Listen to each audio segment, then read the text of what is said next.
Hai, hello, salam sejahtera Malaysia. Selamat datang ke channel Fels Lifestyle. Terima kasih kerana terus setia dan terus bersama di dalam channel ini. Apa yang dilakukan oleh Rafizi selepas beliau meninggalkan Kementerian Ekonomi? Rafizi akan mendedahkan, akan menjelaskan semua tentang persoalan-persoalan ramai orang, termasuk saya, termasuk Anda yang menonton video ini. Adakah beliau tubuh parti baru? Adakah beliau akan keluar daripada PKR? Adakah beliau benar-benar tidak akan membantu PKR di dalam PRU16? Semua ini akan terjawab oleh Rafizi sendiri. Oke, sebelum kita teruskan kepada isu kita yang paling panas hari ini, saya kongsikan kepada Anda, ini adalah produk for life, produk transfer factor. Produk ini sangat bagus, sangat diperlukan imun badan kita.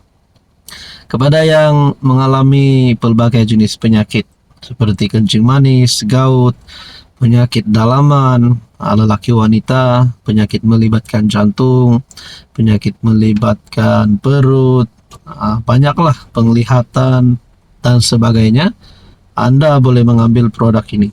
Kelebihan produk ini adalah untuk meningkatkan imun badan kita sebagai manusia, mendidik imun badan kita untuk melawan pelbagai jenis penyakit.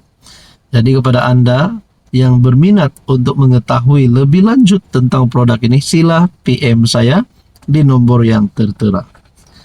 Oke, kita teruskan di dalam isu kita yang panas. Rafizi kongsi 4 petua dalam ucapan terakhir di Kementerian Ekonomi.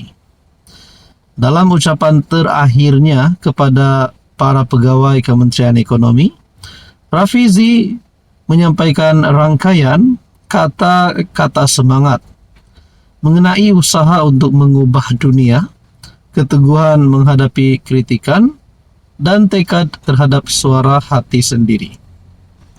Menerusi satu petikan yang dikongsikan di media sosial, ahli Parlimen Pandan itu berkata, banyak isi ucapannya berkisar pada 4 petua dalam menjalankan tugas.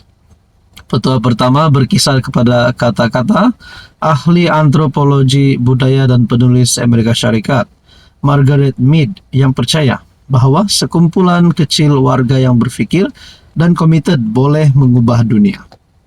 Perubahan tidak pernah digerakkan oleh satu kumpulan yang besar. Perubahan berlaku kerana keyakinan satu kumpulan kecil yang ada kesedaran, kata Rafizi.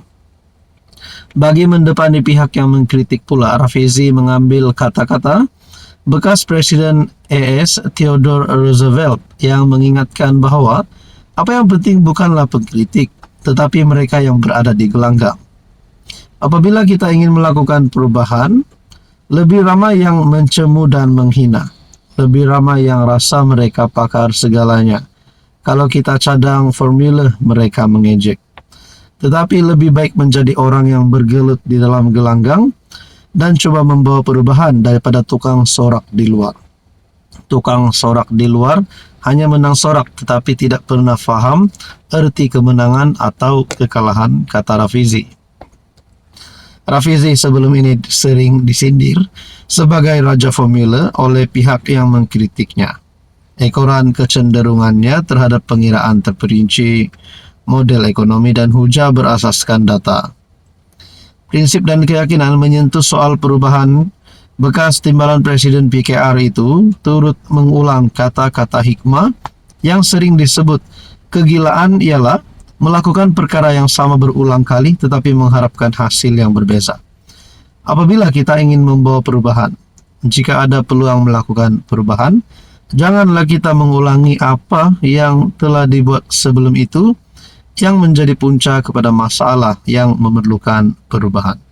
Akhir sekali, Rafizi menekankan kekuatan prinsip dan suara hati dengan memetik kata-kata ahli fizik Jerman Max Planck yang menyifatkan kedua-duanya sebagai mahkamah tertinggi pentas pengadilan muktamad yang perlu dijawab oleh setiap individu. Rafizi sebelum ini meletak jawatan sebagai Menteri Ekonomi.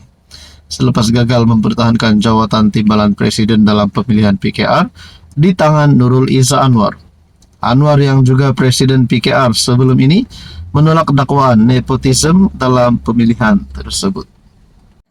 Hai, hello, salam sejahtera Malaysia. Selamat datang ke channel Fels Lifestyle.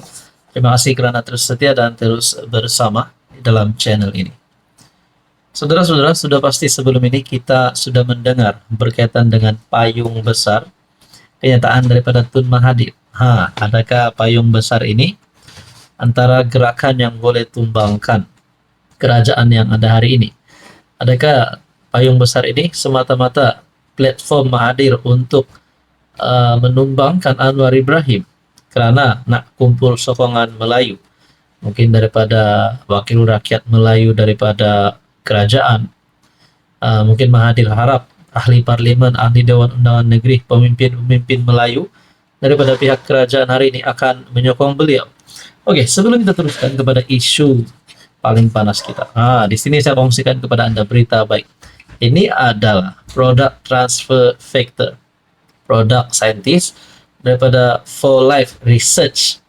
Saudara-saudara, di sini juga saya ada menyediakan display beberapa produk, yaitu T4 Life, kita juga ada Rio Vida, kita juga ada Energy Ghostic. Ini adalah antara produk For Life yang memang sudah ramai yang mengamalkan pengambilan produk ini. Apa fungsi utama transfer factor?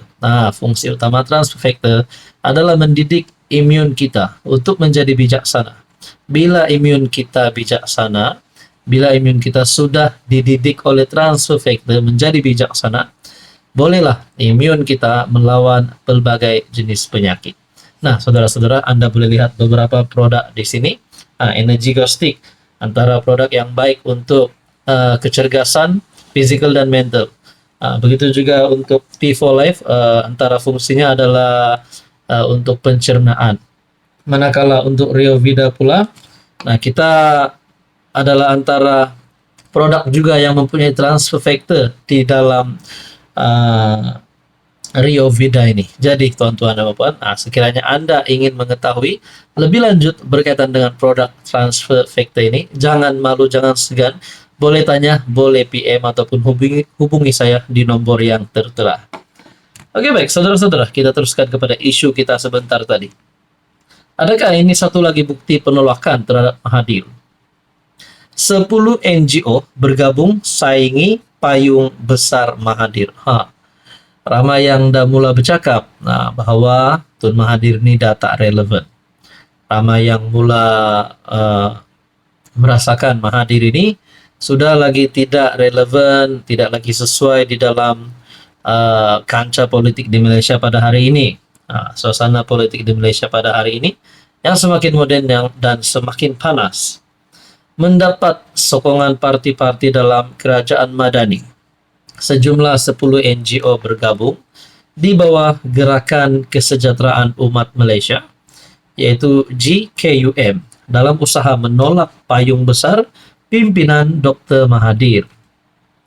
Pengerusi GKUM Amidi berkata mereka menolak gerakan yang dinamakan sebagai Sekretariat Orang Melayu kerana ia bertitik tolak daripada politik kebangsaan yang sempit. Atas kesedaran itu, katanya, perpaduan rakyat adalah teras yang tidak boleh diketepikan, dirosakkan maupun dipermainkan. Kami dengan ini menggerakkan hasrat kesejahteraan yang dinamakan GKUM dan menyeru semua, sama ada pemimpin atau masyarakat, agar berikhtiar mewujudkan kepribadian, politik, ekonomi, sosial, teknologi, dan tadbir urus yang sejahtera, katanya pada sidang media. Pada 4 Jun, Dr. Mahathir mengumumkan penubuhan jawatan kuasa Sekretariat Orang Melayu bagi menghimpunkan orang Melayu di bawah satu payung besar. Nah, tuan-tuan dan puan, apa pandangan Anda dengan inisiatif daripada bekas Perdana Menteri 2 kali Malaysia ini, yaitu Tun Dr. Mahathir? Nah, saudara-saudara, bagi saya ini satu lagi bukti penolakan terhadap Tun Mahathir. Saya sebagai rakyat Malaysia, saya respect Tun Mahathir. Saya cukup respect Tun Mahathir. Tapi saya agak bersetuju dengan cadangan-cadangan agar Tun Mahathir rehat saja di rumah, jangan lagi nak aktif dalam politik. Umur sudah 100 tahun, rasanya sudah tiba masanya untuk Mahathir rehat. Jadi kita boleh juga kata sudah tak ada harapan bagi Mahathir untuk melawan Anwar. Jadi tonton apa pula komen Anda.